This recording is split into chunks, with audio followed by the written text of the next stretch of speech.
Namaskar friends, I welcome you to the digital media of Uday India, and today in Bhartiyata Ka Sankhnath I want to tell you the politics of betrayal and what is Waqf Amendment Bill and how some Muslim leaders, I will specifically tell that how some Muslim leaders in particular states they are misleading the community, misleading the whole community for their personal gain only, nothing else, and they are purely doing politics to misguide the Muslims. If you will mark the ongoing political discourse surrounding the Waqf Amendment Bill that has unearthed a troubling reality, a reality where some of India's most vocal Muslim leaders, they are using the guise of community welfare to protect their own vast landholdings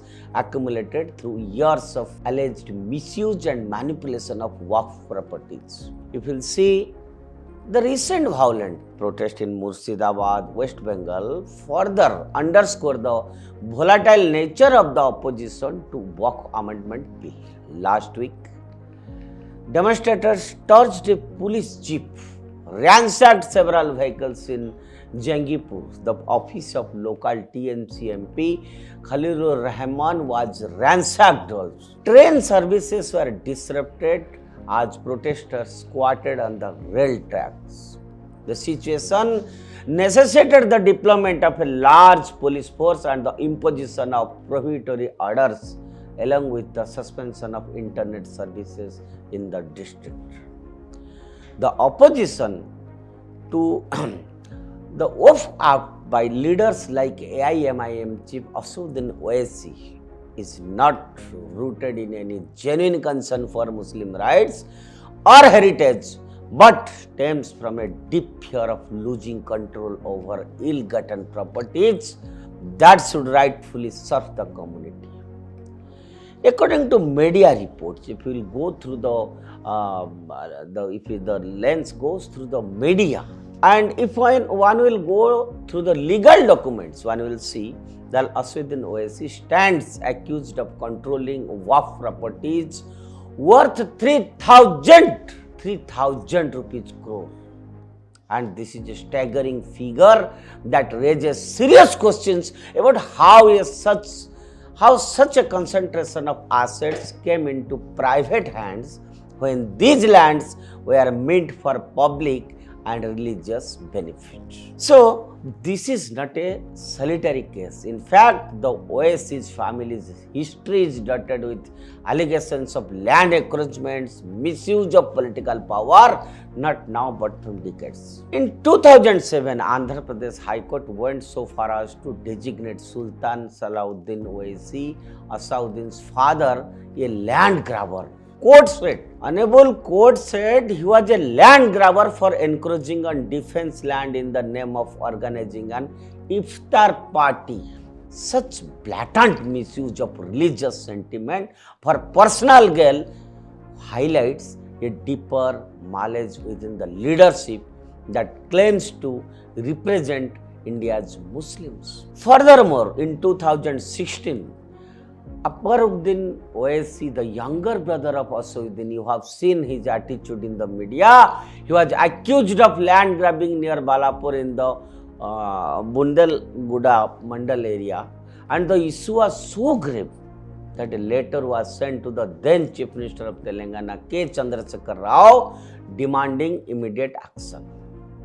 So, despite the gravity of these accusations, the Owaisi family has continued to enjoy political clout while simultaneously presenting themselves as defenders of Muslim causes.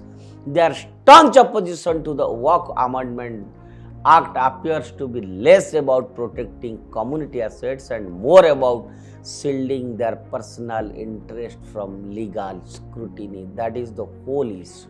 And I must tell you here, what makes this betrayal even more severe is the manipulation of public sentiment. Leaders like Owaisi portray the Waqf Amendment as an attack on Muslim identity, religious freedom, fueling fear and distrust among the masses. However, the actual objective of the act is to bring transparency, regulation, and accountability to the management of work properties. So, ensuring that these lands are used for genuine religious and charitable purposes rather than serving as a source of political power and private wealth. In reality, the act is designed to protect the interest of ordinary Muslims, not harm them. Friends, I want to mention here that if you go through the debates by the government, member of parliaments from the government side, from oppositions, regional parties, if one will go through the debates, one can very logically say that this will never harm any ordinary Muslim or any community. There was a debate for long times, for 2-3 days. In Lok Sabha, in Rajya Sabha, different aspects were discussed by different party leaders. Yet, the leaders opposing this move have built their influence in the very system that the act seems to dismantle. And that is the reason they are going to the people, they are coming to the road, they are creating narratives thus to protect their own interest. Their opposition is a classic case of conflict of interest, wrapped in a emotional rhetoric to mislead the public. Actually, the common man, the common Muslim, they should not understand. That is their sole motto. That is why they want to make agitations. They are blocking the roads, national highways and the railways, disrupting the railway services, because they want to create narratives. They are doing more they are politicizing the whole issue as if something is served on their plate to do politics on that issue. So rather than supporting reform that could uplift the community and return the Waqf assets to the original purpose, they are fighting to maintain a status quo that benefits only a privileged few, as I mentioned about ways. If you will see the India Today See Voter Opinion Poll, that reflects a changing tide, because a significant 51% of Indians support the Waqf Amendment and 41% believe the BJP will gain in the Bihar elections due to its position on the issue. So, one can easily say that this is a clear indication that the public is beginning to see through the political theatrics, as I told you very now. Only 16% feel Congress will benefit, showing a sharp decline in the trust toward traditional political players. In essence, the Waqf Act is not a threat to Muslim community, it is a threat to those who have exploited the community in the name of religion, leaders who have built personal empires to, like OSC, they have built empires through the manipulation of sacred trust.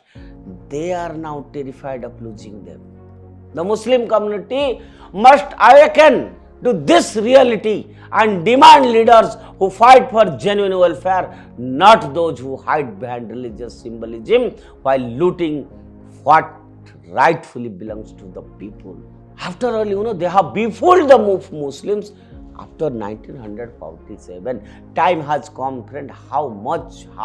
Till how you will fool the people for all the time? Time has come, friends.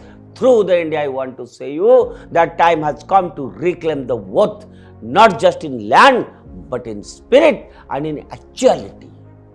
In actuality, you will see after 1 year or 2 years or 3 years that this amendment bill that passed in both houses of parliament will benefit the real needy Muslims and the whole Muslim community. That's all for today. Stay tuned with Uday India. Thank you.